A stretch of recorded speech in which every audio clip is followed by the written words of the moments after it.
Welcome to Penrose Learning, where we make understanding easy. You'll begin by confirming basics. Update to iOS 12 or later and sign into your Apple ID.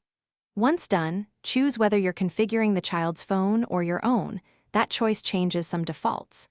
Now open Settings, tap Screen Time and select Turn On. You're doing this to get a central, enforced control hub. The system logs usage and lets you enforce limits. Next, you'll set a passcode and define downtime so controls can't be changed without your consent. You need a screen time passcode.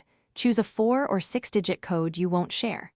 After that, enable downtime to block most apps during set hours and add app limits for categories like social networking or games to cap daily use.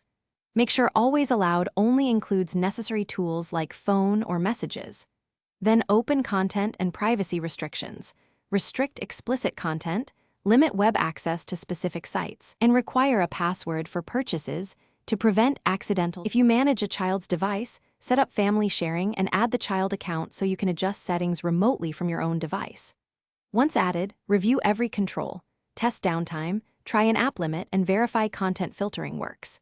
Make sure the screen time passcode is secure and not stored on the child's device. If something goes wrong, try signing into iCloud to sync screen time or use the screen time passcode reset flow. If that fails, contact Apple support for a device-specific recovery path. Thanks for watching. If this was helpful, leave a like and consider subscribing. See you next time.